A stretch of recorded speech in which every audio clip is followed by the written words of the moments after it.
Jeudi 22 mai, le sommaire de l'Intelligent Club est dominé par les deux grosses actualités du jour. Procès Valérie Yapo, PDCI RDA, la justice a fini par rendre son verdict définitif. Prix UNESCO Félix Houphouët-Boigny pour la recherche de la paix. Quelle image la Côte d'Ivoire renvoie-t-elle au reste du monde aujourd'hui? Les débats dans quelques instants.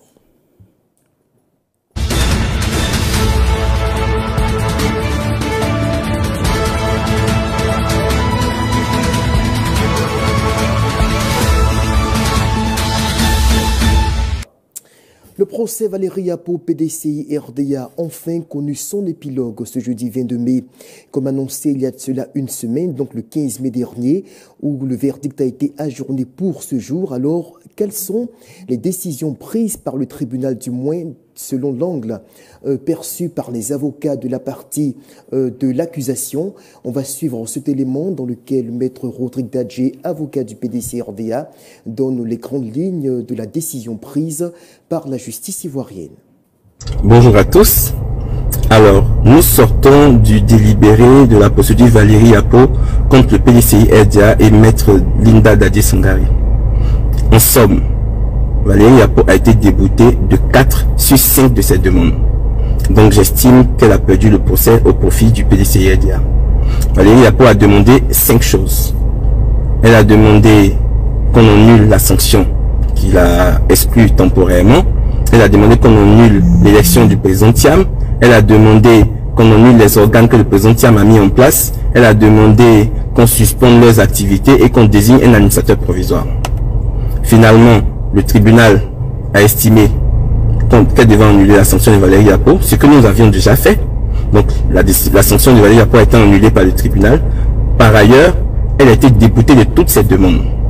Elle a aussi demandé des dommages et intérêts. Le tribunal l'a déboutée de ses dommages et intérêts. Donc, pour vous mettre à l'aise et vous informer de la situation réelle, le PDCI-RDA a gagné son procès. Si Valérie Yapo estime qu'elle n'est pas satisfaite de la décision, elle pourra faire appel. Merci à tous. Je tiens à préciser qu'à l'entame du procès, Madame la Présidente a pris soin d'expliquer à Madame Valérie Yapo ce matin qu'elle avait le droit de se désister de sa procédure, même avant que le délibéré ne soit prononcé, et le tribunal en tiendrait compte. Mais Valérie Yapo n'a pas souhaité se désister de sa procédure, et résultat, elle a perdu 90% du procès. Merci à tous. Alors, pour toutes les personnes qui rêvaient de voir le PDCI sous administration provisoire décidé par la justice, c'est bien dommage parce que la justice a refusé de mettre le PDCI sous administration provisoire. Merci à tous.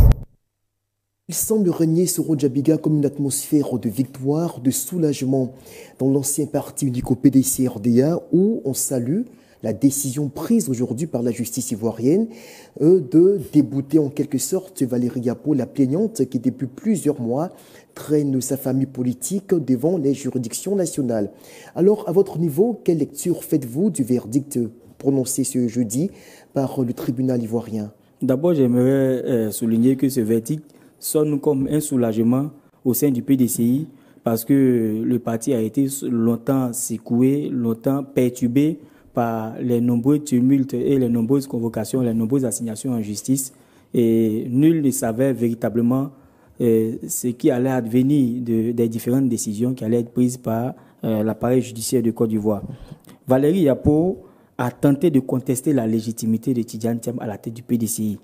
Malheureusement pour elle, elle a été déboutée. Mais le 8e congrès qu'elle contestait fondamentalement a bel et bien été annulé par la justice. Bon, au niveau du PDCI, on ne regarde pas cela. Le congrès a été... Mais c'est important quand même parce que si le congrès a été annulé, cela veut dire que elle a été, on lui a donné raison dans sa plainte contre le parti. Qui lui a donné raison? Mais la justice. Non, la justice ne lui a pas donné raison. Valérie Yapo a posé plusieurs plaintes. Et parmi ces plaintes, elle a demandé que Tidjane Thiam soit destitué de sa fonction de présidence parce que selon elle, il n'est pas légitime. Elle a demandé également plusieurs éléments. Malheureusement, elle n'a eu qu'un seul élément, c'est l'annulation de sa sanction disciplinaire. Et bon, elle peut se contenter de cela, mais dit qu'elle a eu une victoire parce que le parti a repris le congrès. Non, ce n'était pas lié à elle. Puisqu'elle estimait que, justement, lors de son élection en décembre 2023, M. Thiam n'était pas ivoirien. Et ce n'est qu'après avoir renoncé à son allégeance à la nationalité française qu'il est entré dans ses droits en tant que citoyen ivoirien. Et donc, le PDCI n'a eu d'autre choix, sur la base de ses plaintes, justement, d'aller à un nouveau congrès électif qui a vu la réélection de Tidjane Thiam. Pour rester focalisé, pour rester focus d'abord sur le procès, Valérie Yapo contestait la sanction disciplinaire qui pesait contre elle.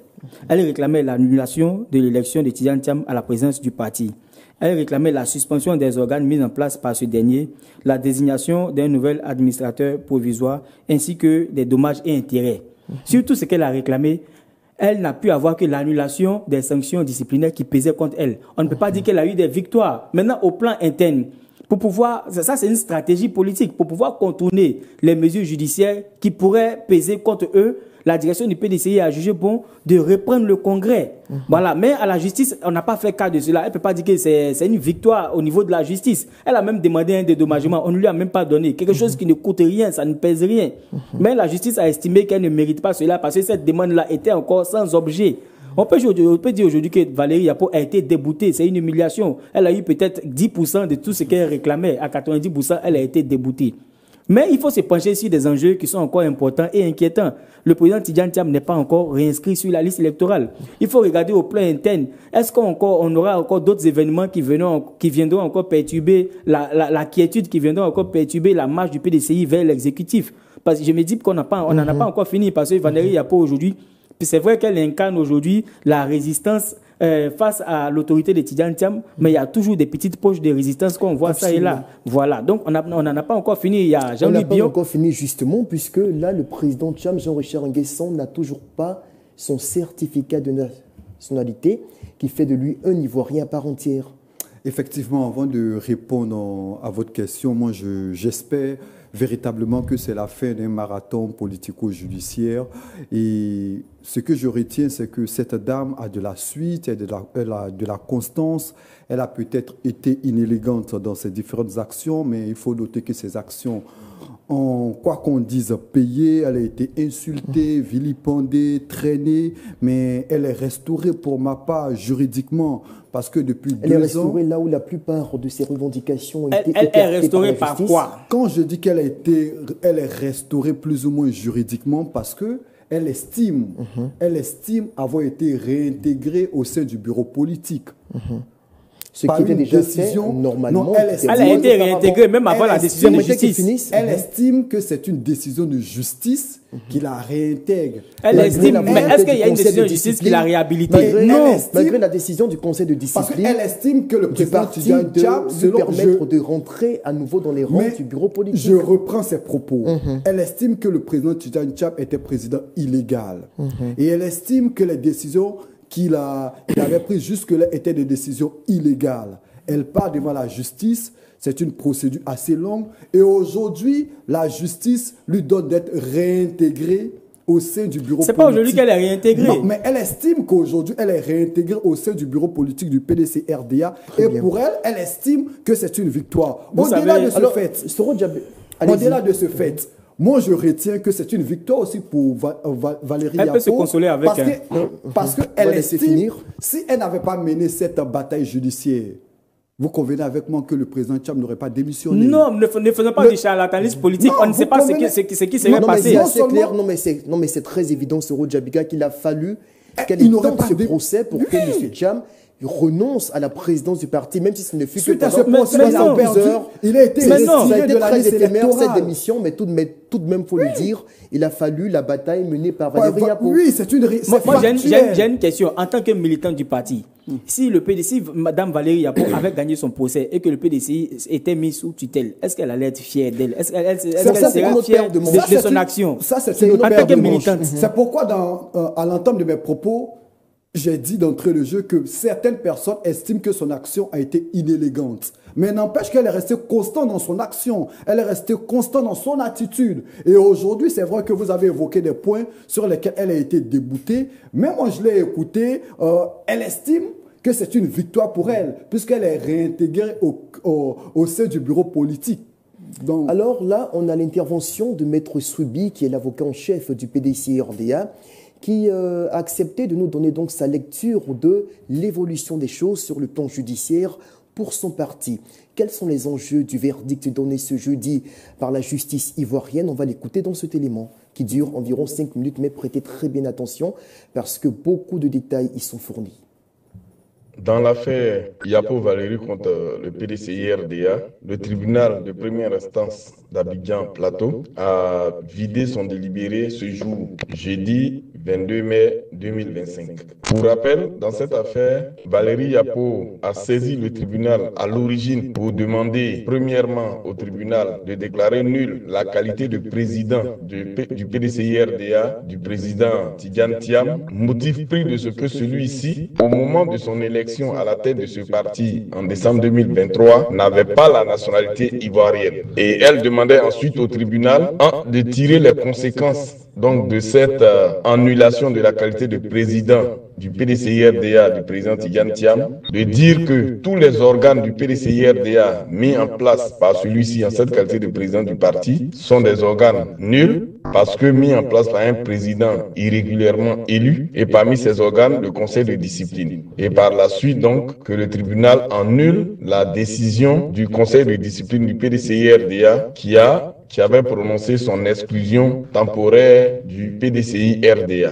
En cours de procédure, cette sanction ayant été levée par le président du parti et le conseil de discipline, elle a estimé d'abord que cette levée de sanctions, ces mesures de levée de sanctions étaient nulles, que émanant d'organes qu'elle estimait irréguliers et qui pour elle n'avaient donc pas la compétence pour lever cette sanction. Elle a par la suite demandé au tribunal de suspendre tous les organes du PDCI-RDA mis en place par le président Tidjane Thiam et de suspendre la qualité de président du PDCI-RDA du président Tidjane Thiam lui-même. Et en conséquence de cette suspension de tous les organes du PDCI-RDA, elle demandait la désignation d'un administrateur provisoire pour diriger le PDCI-RDA et sollicitait la nomination du doyen d'âge des vice-présidents du PDCI-RDA pour occuper donc cette fonction de président ou d'administrateur provisoire du PDCI-RDA.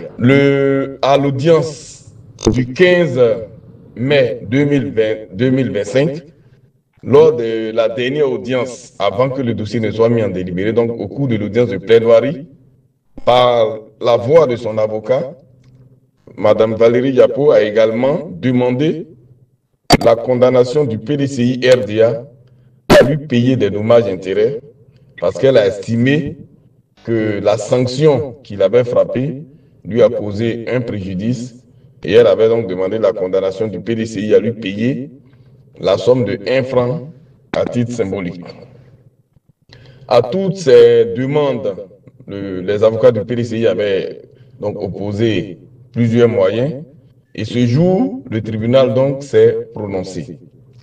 En rendant sa décision, le tribunal a fait droit à une seule demande de Dame Yapo Valérie, notamment sa demande d'annulation de la décision du conseil de discipline du PDCI-RDA. Je rappelle que cette décision avait déjà été levée par le président du parti et le conseil de discipline du PDCI-RDA. Donc, pour le PDCI-RDA, cette sanction n'existait plus. De sorte que la décision du tribunal d'annuler cette sanction ne fait aucun grief au PDCI-RDA. C'est comme si le tribunal enfonçait une porte ouverte depuis longtemps par le PDCI-RDA. Il y avait également la demande de suspension donc de tous les organes du PDCI-RDA et même du président du PDCI-RDA, de désignation d'un administrateur provisoire pour gérer le PDCI-RDA et de désignation du doyen d'âge des vice-présidents en cette qualité. Sur ces 3 demandes, le tribunal a jugé que ces demandes étaient devenues sans objet dans la mesure où le président Tidjane Thiam a démissionné de ses fonctions de président du PDCI-RDA. Le doyen d'âge des vice-présidents, conformément au statut du PDCI-RDA, a pris les rênes du parti. Un bureau politique s'est tenu sous la présidence de ce président par intérim Un congrès extraordinaire a été convoqué, s'est également tenu et a procédé à l'élection du nouveau président du PDCI-RDA. Valérie Yapo, qui justement tient une conférence de presse demain vendredi 23 mai à l'effet de situer l'opinion publique sur la suite qu'elle compte donner à son bras de fer avec le PDCI, son parti d'origine. Alors, Soro Djabiga, quand on écoute Maître Souibi, évidemment, c'est ce qu'on était en train de dire à l'entame de cette émission. Le PDCI semble plutôt ragaillardi, renforcé après cette très éprouvante bataille judiciaire contre l'une de ses membres. Sur ces entrefaits, est-ce qu'on peut dire qu'aujourd'hui, Valérie Yapo, c'est vrai que vous le soutenez depuis le début de votre argumentaire, mais sort affaiblie de toute cette épreuve qu'elle a fait subir à son parti, mais également elle-même quelque part? Oui, elle est affaiblie. Nous attendons ce qu'elle va déclarer demain. Elle a annoncé une conférence de presse ce soir. Mais il faut dire que, d'après ce qui nous revient, le PDCI n'en a pas encore tourné la page, n'en a pas encore fini avec ces petits problèmes internes. Et c'est dommage, et cela met en lumière l'ingérence judiciaire dans la gouvernance partisane. Il faudrait que l'État de Côte d'Ivoire même regarde à cela, parce qu'aujourd'hui, les gouvernants, les dirigeants qui sont au pouvoir aujourd'hui ne sont pas exempts d'activités de l'opposition. Ils ne sont pas éternels au pouvoir. Un jour viendra où ils seront également des acteurs de l'opposition. Il ne faudrait pas qu'ils posent des actes qui, demain, empêcheront leurs différentes actions au niveau de l'opposition. Aujourd'hui, le PDCI subit cela. Le PDCI, la justice ivoirienne s'est invitée dans la gouvernance interne du PDCI. Et chaque fois que quelqu'un dort mal, chaque fois que quelqu'un n'est pas content, chaque fois que quelqu'un a mal mangé, il se réveille et il intente un procès au PDCI et ça perturbe l'activité du parti politique. Et il faudrait qu'on regarde à cela. Aujourd'hui, le PDCI subit un lourd tribut. L'activité du parti, l'implantation du parti, la cohésion et les différentes organisations sur toute l'étendue du territoire sont un peu perturbées par toutes ces assignations. Et j'imagine que demain, elle a déjà jeté les bases de ce qu'elle pourra annoncer demain. Voilà. Elle a dit que le congrès a été fait de façon précipitée. Elle a dit certaines choses. Et on imagine que demain encore, elle va tenter quelque chose encore qui va ouvrir encore une nouvelle brèche à d'autres assignations en justice. Et c'est vraiment dommage, quoi.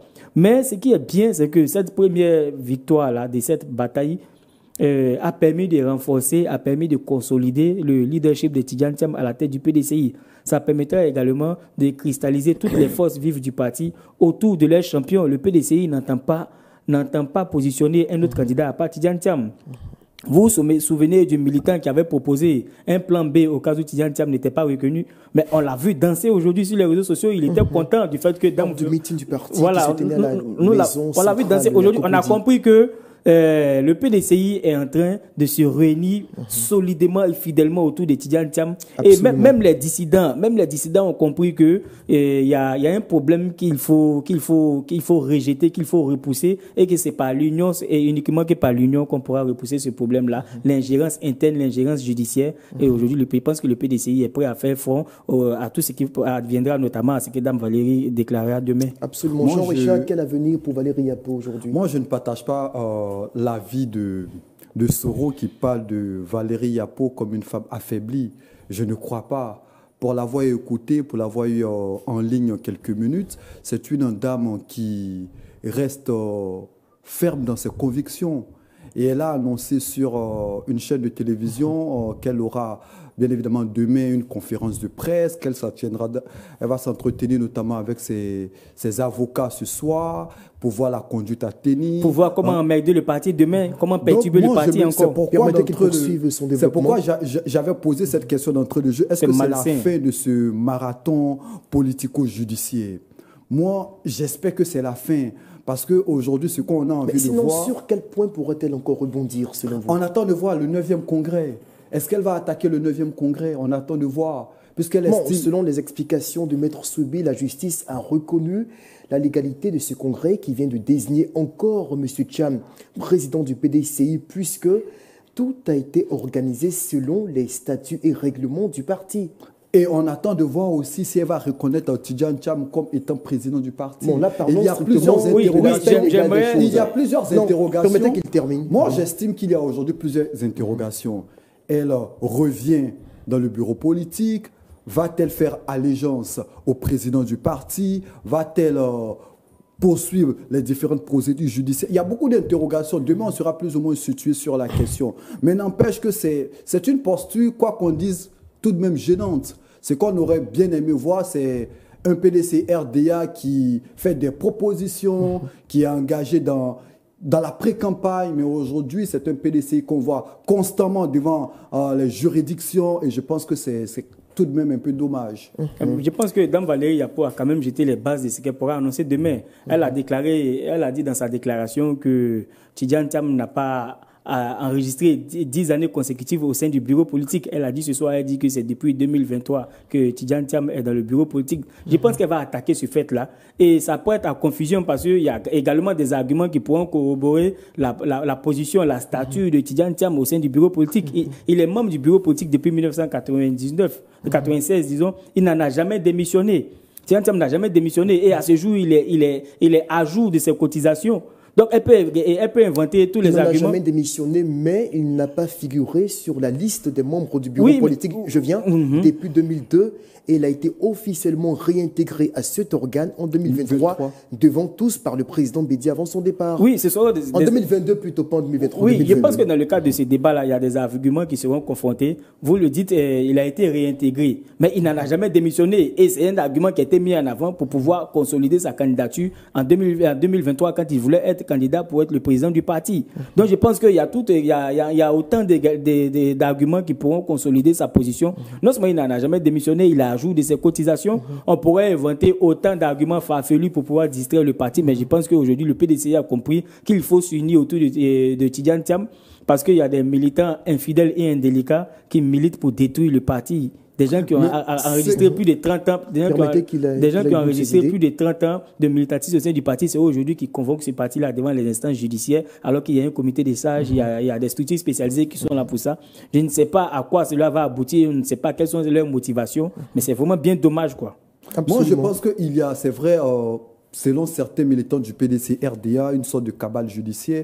Mais je pense qu'aussi, il y a un peu de désordre aussi lorsqu'on regarde de loin tout ce qui se passe, avec notamment la démission, il y a de cela quelques jours, de Maurice Kakou-Gikawe. Je pense que tout ça fait un peu de désordre. C'est pourquoi je dis que le PDCI gagnerait, le président Thiam aussi gagnerait à essayer de consolider véritablement... Mais qu'est-ce qu'il devrait faire concrètement pour consolider son parti ?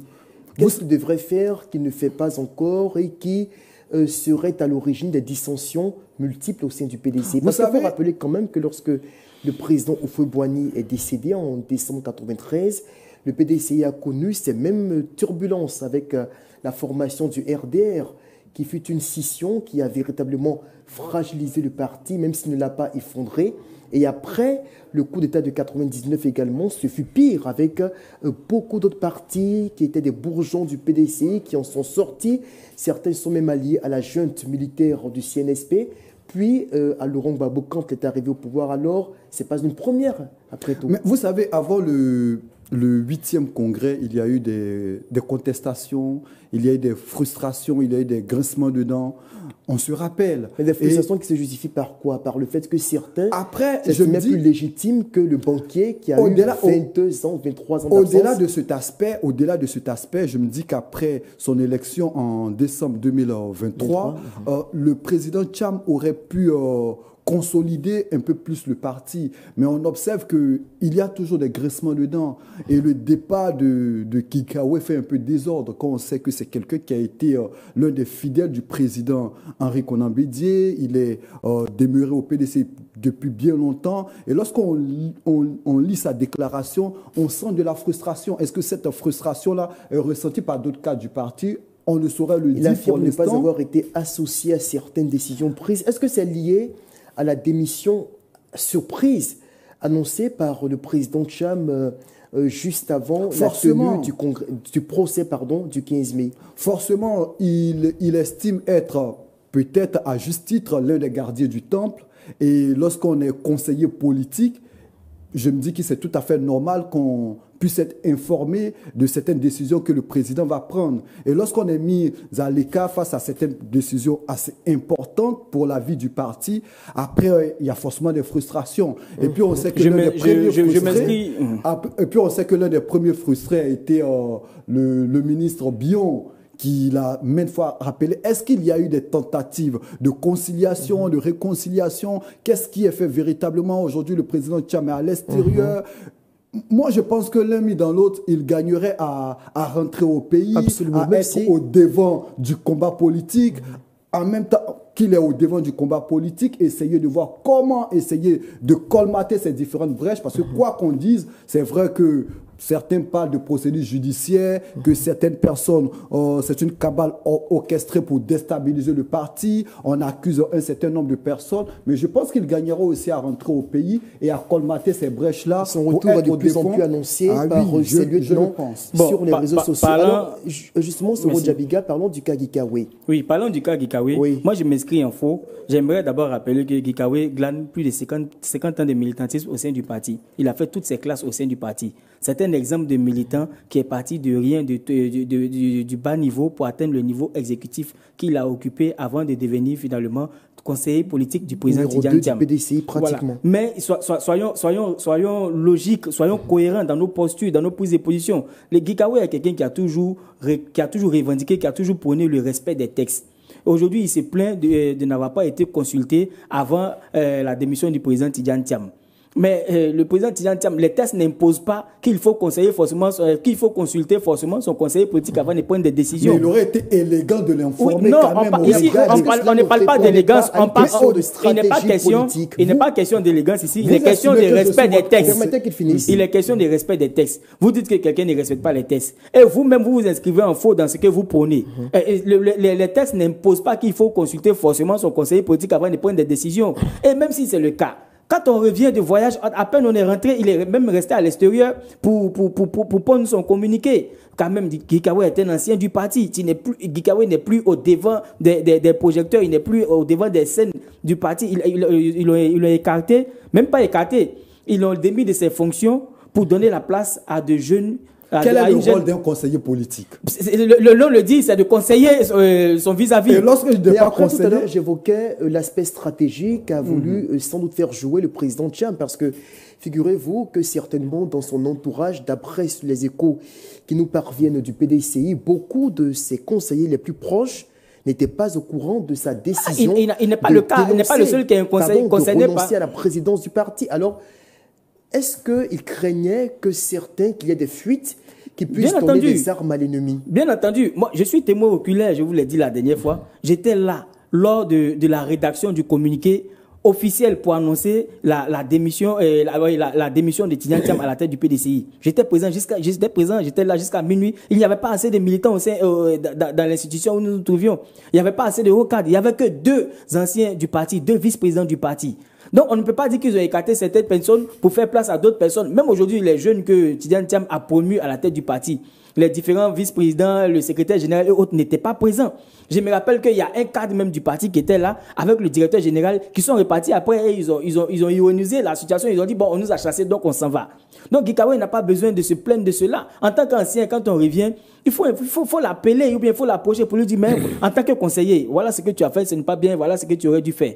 Mais on reste là et puis on peut un communiqué, ça expose encore Tidjane Thiam, plus qu'il ne l'est déjà, parce qu'il est un peu tiraillé de partout, tout le monde le conteste, on se plaint de sa démarche, mais il ne peut pas reconduire toutes les mêmes instances depuis plus de 30 ans, 40 ans, 50 ans. Il renouvelle les instances, il vient avec une équipe un peu plus jeune qu'il faut former pour assurer la relève. Aujourd'hui, Gikawe à quel âge? Il est fatigué, il faut le reconnaître. JJ m'a dit, lorsque Bédié l'a mis de côté, est-ce que vous l'avez entendu se plaindre? Au contraire, il est resté en back-office, mais il continue de donner des conseils, il continue de soutenir le parti. Il a été candidat récemment aux élections régionales. Alors vous déplorez l'attitude de Moses Sakou Gikawe qui, bien entendu, selon vous, aurait dû... Oui, ça expose le parti, ça contribue à fragiliser davantage le parti. Je pense qu'il aurait dû procéder autrement en tant que sage. Aujourd'hui, il devient un sage du parti quand même. C'est un ancien. Absolument. Voilà.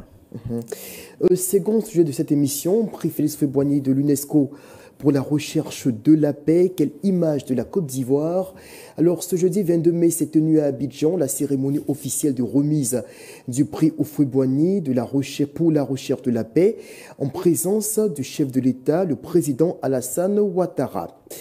Alors, Jean-Richard Nguessan, est-ce qu'aujourd'hui, la Côte d'Ivoire, qui est perçue dans le monde comme un pays qui est politiquement bouleversé, dans lequel on craint que les joutes électorales d'octobre prochain ne fasse place à des affrontements, à des tensions politiques croissantes.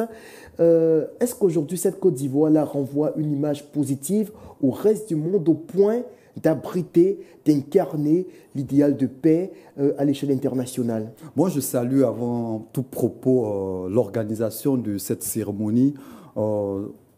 En Côte d'Ivoire, c'est une très belle chose. Vous savez, le président Félix Houphouët-Boigny a été un chantre de la paix depuis bien longtemps et ce prix-là tombe à pic.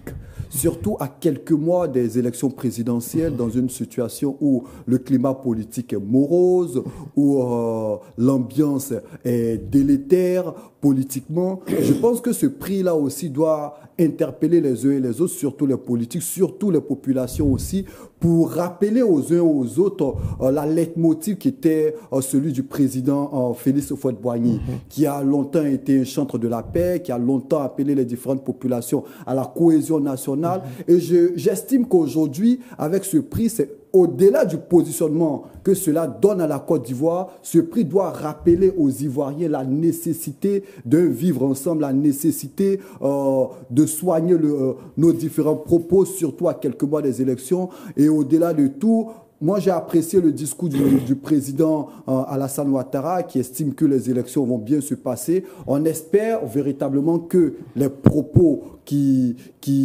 les actes vont suivre et que la Côte d'Ivoire restera véritablement ce taf de paix qu'on lui connaît depuis le temps d'Houphouët-Boigny. C'est vrai que nous sommes passés par la crise post-électorale, nous sommes passés par une rébellion. Et aujourd'hui, on est sous de bons auspices. J'espère que... sous de bons auspices, vous dites? Avec toutes ces contestations de la Vous aurez l'occasion de réagir tout à l'heure. Certes, il y a des contestations, mais nous sommes... Où il y a 4 grands leaders qui sont écartés de la liste électorale. Où Tidjane Thiam fait le tour du monde pour dénigrer la Côte d'Ivoire. Vous parlez des bonnes auspices. Mais au-delà de cet aspect, ce qu'il faut retenir, c'est que la Côte d'Ivoire est encore en paix. Et ce qui est important, il faut saluer la discipline de l'opposition. Non, ce qui est important pour les Ivoiriens, c'est de rester surtout dans cette dynamique de paix. Et ce prix-là vient rappeler aux Ivoiriens que le père fondateur est un chantre de la paix. Viens mettre la pression sur les Ivoiriens, vous voulez dire? Oui, en quelque sorte. Permettez qu'il finisse. En quelque sorte. Parce qu'aujourd'hui, à travers ce prix nous rappelle qu'il y a de cela quelques années, le président Félix Houphouët-Boigny a été celui qui a apporté la paix, qui est allé dans certaines nations, qui a délégué des personnes vers certaines nations pour promouvoir la paix. Et cela donne... On sait que le président Félix Houphouët-Boigny, il avait envoyé il y a cela quelques années des délégations en Afrique du Sud pour parler de paix. Il a envoyé des délégations même en Palestine. Mon grand-père, Laurent de Nafologo en son temps. Oui, pour parler de paix. Il a parlé de paix dans plusieurs nations. Donc, il est important pour les Ivoiriens de s'approprier, au-delà de l'organisation du folklore qu'on a vu. Très bien. Il est important de se rappeler des notions de paix que nous a enseigné le président. Tout en rappelant que le lauréat du prix, c'est l'ancien... Premier ministre portugais Luis Santos da Costa, voilà, je prononce bien le nom, qui est actuellement président du Conseil européen et qui vient donc de remporter l'édition 2024 du prix Houphouët-Boigny pour la recherche de la paix. Soro Djabiga, votre lecture de l'image que présente aujourd'hui la Côte d'Ivoire au reste du monde dans un contexte où l'on remet un prix pour la recherche de la paix, alors qu'en interne, on voit tous ces tiraillements-là qui menacent d'embraser la période électorale. Vous savez, la remise du prix Félix Houphouët-Boigny UNESCO pour la recherche de la paix est un événement majeur pour la Côte d'Ivoire. Ce prix a été créé en 1989. Ce prix récompense les personnalités et les organisations ayant contribué de manière significative à la recherche de la paix. Pour cette édition, le prix principal a été décerné à Antonio Luis Santos da Costa, président du Conseil européen et ancien Premier ministre du Portugal, pour son engagement effectivement dans la faveur du multipartisme, du dialogue et du développement durable. Voilà, ce prix, pour ma part, ce prix contraste un peu avec... Ce sont les termes prononcés par le chef de l'État. Voilà, ce prix, pour ma part, il contraste un peu avec l'atmosphère politique en Côte d'Ivoire. Le pays même qui fait la promotion de la recherche de la paix. Le pays de Félix Houphouët-Boigny qui a toujours prôné le dialogue et le vivre ensemble. Ce pays-là aujourd'hui, dont la période préélectorale déjà fait peur, fait trembler toutes les institutions nationales et internationales. Ce pays qui fait parler tout le monde aujourd'hui, qui fait craindre tout le monde, qui allume les signaux les signaux au rouge au niveau international. Je pense que cela devrait nous interpeller, cela devrait mettre la pression sur nos élites, mettre la pression sur nos dirigeants pour dire mais attention, nous sommes dans un virage très stratégique et crucial et si on y prend garde, on risque de plonger encore dans la crise post-électorale. Il ne faudrait pas que cela se répète parce que nous sommes un pays qui est garant du symbole de la recherche de la paix, qui est garant du symbole de la cohésion et de la pacification. Je le disais tantôt, aujourd'hui, c'est vrai que nous avons entendu le président Alassane Ouattara faire cette promesse et depuis le départ, il répète la même chose. Les ministres aussi répètent la même chose, les généraux répètent la même chose et il a donné même instruction à tous les généraux de prendre des mesures pour pouvoir sécuriser l'élection. Mais moi, j'aime à lui dire, la sécurisation de l'élection, la bonne tenue de l'élection ne repose pas forcément sur une stratégie militaire. Elle repose sur la citoyenneté, sur la bonne action, les bonnes propensions des populations, des politiciens, de leur engagement citoyen. Et si cela doit être partagé par tout le monde, même par les dirigeants, par les élites, par la CEI, cela passe par des concessions, cela passe par des engagements. Voilà, aujourd'hui, au niveau de la CEI, la situation est catastrophique. Nous avons 4 grands leaders qui ont été écartés de la liste électorale. Et ces partis n'entendent pas se laisser faire. Tidjane Thiam l'a dit qu'il ne va pas se laisser faire, qu'il va tout faire pour être sur la liste électorale. Au niveau du PPAC, ils ont dit que la candidature de Laurent Gbagbo n'est pas négociable. Guillaume Soro reste de l'autre côté dans les pays de l'AES pour dénoncer cela. Charles Blé Goudé également dénonce cela. Et on ne peut pas dire aux Ivoiriens que les élections vont bien se dérouler. Et je suis désolé. Pour que les élections se déroulent dans de bonnes conditions, il faut poser des bonnes actions. Les bonnes actions, ce sont les actions notamment qui vont apaiser la tension. Et pour apaiser la tension, il faut contenter tout le monde. Il faut faire des concessions. Le président Alassane Ouattara est à son 3e mandat. Voilà. Aujourd'hui, il se présente comme un homme de paix. Il a été garant aujourd'hui. Avant, c'était le président Henri Konan Bédié qui était garant de ce prix symbolique de recherche et de préservation de paix. Aujourd'hui, c'est le président Alassane Ouattara. Je pense que c'est pourquoi j'ai dit tout à l'heure que ce prix viendra mettre la pression sur nos dirigeants. Aujourd'hui, avec ce que nous avons vu, avec la mobilisation qui a été constatée aux alentours même de l'institution qui a abrité l'événement, je pense que ça va inspirer quand même nos dirigeants. Nous avons entendu parler d'une rencontre entre le président de la République et l'opposition. Ce sont des bons auspices qui rassurent éventuellement sur la bonne suite des événements. Alors, du temps du président Houphouët-Boigny, Jean-Richard, la Côte d'Ivoire restait longtemps un havre de paix. Plusieurs années après sa mort, soit plus de 30 ans après son décès, le pays n'a plus tout à fait la même image. Le pays semble avoir perdu de cette crédibilité-là qui lui permettait d'incarner ce prix mythique, cet idéal de paix, tant vanté, modèle de stabilité, la Côte d'Ivoire qui ne connaissait pas les bruits de bord depuis 1999, donc depuis le coup d'État qui a évincé le président Bédié du pouvoir en décembre 1999. Les choses ont complètement changé. On va de drame en drame, on va de conflit en conflit pratiquement, même si on n'a pas connu des conflits aussi graves que certains qui ont secoué notre entourage immédiat. Mais la Côte d'Ivoire ne fait plus figure de stabilité légendaire. Est-ce que le prix Houphouët-Boigny, toujours conféré à la Côte d'Ivoire pour l'organisation, n'a pas perdu quelque part de sa substance? Je dirais oui. Oui et non, parce que lorsqu'on regarde dans l'historique du prix, il y a plusieurs grandes personnalités du monde qui ont reçu ce prix. Et ce prix a contribué à positionner aussi la Côte d'Ivoire tel un havre de paix. Vous savez, quand des personnalités telles que Nelson Mandela, telles que Frédéric Declercq, telles que Shimon Peres, telles que Issa Rabin reçoivent ce prix, c'est tout à l'honneur de la Côte d'Ivoire, c'est tout à l'honneur du président Félix Houphouët-Boigny qui a voulu sur la carte du monde montrer la Côte d'Ivoire comme étant un havre de paix.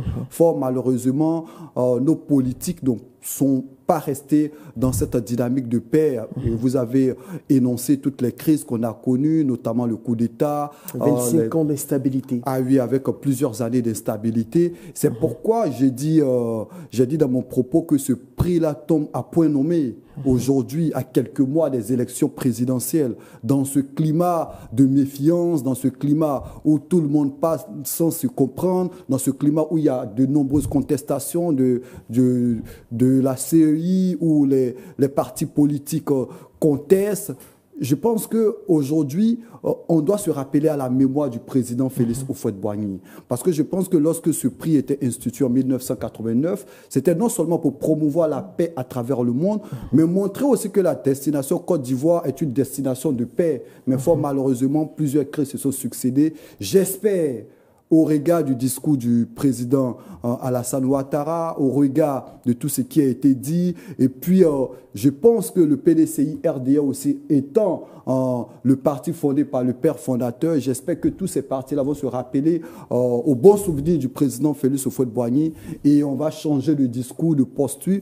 Et je pense que les partis politiques vont avoir, je pense que cette élégance-là de s'asseoir autour d'une table pour que la frayeur puisse quitter notamment les cœurs. Soro Djabiga, 25 ans, pardon. Après le coup d'État de décembre 1999, le prix Houphouët-Boigny, pour vous, c'est encore un sens? Oui, ça a encore du sens. Et moi, je refuse que ce prix soit dénaturé. En bon patriote, en bon Ivoirien, je continuerai de militer pour que le prix Félix Houphouët-Boigny ait beaucoup d'ancrage et beaucoup de sens pour le monde entier, parce que cela permet de contribuer au rayonnement de notre pays à l'international. Il nous revient à nous Ivoiriens, à nous citoyens ivoiriens, à nous politiques et journalistes et autres, d'œuvrer pour conserver le rayonnement de ce prix-là et pour continuer à œuvrer pour le positionnement de la Côte d'Ivoire à l'international. Aujourd'hui, nous sommes dans une impasse, on traverse une période un peu difficile. Personne ne sait comment cette période va se terminer, le dénouement de la période électorale. Mais tout dépendra aussi de notre niveau de patriotisme, de notre niveau, de nos propensions à faire des concessions afin de préserver la paix, nos propensions à faire des sacrifices afin de préserver la paix. Donc moi je pense que ce prix ne doit pas disparaître, ce prix ne doit pas perdre de sa valeur et je refuse et je rejette cela. Je pense que la Côte d'Ivoire parviendra à surmonter cette période difficile-là afin de toujours se positionner comme un pays de paix, un pays de recherche de paix et de cohésion sociale. La Côte d'Ivoire a été toujours présentée comme un pays de dialogue. Le président Houphouët l'a toujours prôné. Asseyons-nous et discutons. Et je pense que nous allons remonter quand même cette étape-là. Au-delà de cet aspect, ce que je voulais souligner, c'est quand on voit le jury, on est plus ou moins satisfait. Quand vous voyez une personnalité telle que Denis Mukwege, qui a été prix Nobel de la paix, la vice-présidence du jury assurée par un monsieur tel que Candesus, qui a été au Fonds monétaire international. L'ancien directeur du Fonds monétaire international. Quand vous voyez ces personnalités-là présider ce prix, quand vous voyez les personnalités qui se sont déplacées à ce prix, on se rappelle il y a cela quelques années, Angela Merkel à Abidjan, et à Yamoussoukro notamment, avec le président Bédié, qui à cette époque-là, il y avait des bisbilles avec le président Alassane Ouattara. Je me rappelle encore de cette anecdote où il a adressé un message au président Alassane Ouattara, mais avant de le faire, il a dit au président Alassane Ouattara, le privilège de l'âge me permet de m'adresser à vous. Et c'était dans un contexte un peu difficile où on sentait des tensions entre les deux hommes. Absolument. Mais autour de ce symbole-là, les deux hommes ont mis leur division de côté et se sont mis ensemble pour pouvoir recevoir. On vivait encore les séquelles de la crise. Et on se rappelle encore de ces pas de danse sur le son. Malheureusement, nous avons déploré ce jour-là l'absence du président Laurent Gbagbo à cet événement-là. C'était la pièce qui manquait pour rendre la fête encore plus belle, malheureusement. Très bien. Alors, Jean-Michel Nguesson, il est l'heure de vous laisser toute la place pour la revue de presse que nous disent les journaux ivoiriens pour ce jeudi 22 mai. Merci Adji. Ouvrons cette revue de presse par le quotidien gouvernemental La Fraternité Matin qui barre à sa une le transport urbain à Abidjan et à l'intérieur du pays. La Sotra perd le monopole à l'issue du Conseil des ministres. C'est l'une des informations qui est ressortie. Et puis, parlant toujours de ce prix... Je vais ratifier cette partie-là. La Sotra qui perd le monopole là. Allez-y. Permettez qu'il finisse. Bon.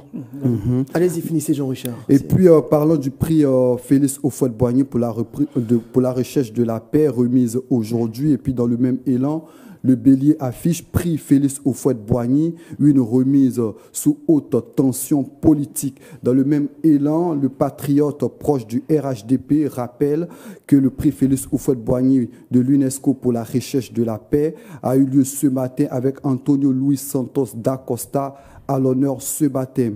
Et puis poursuivons en abordant cette actualité. Conseil des ministres, affaires corsaires. Le gouvernement répond à l'opposition, toujours à la une de Le Patriote. Adama Bictogo aux députés de l'opposition. Vous dénoncez ce que vous avez validé et utilisé.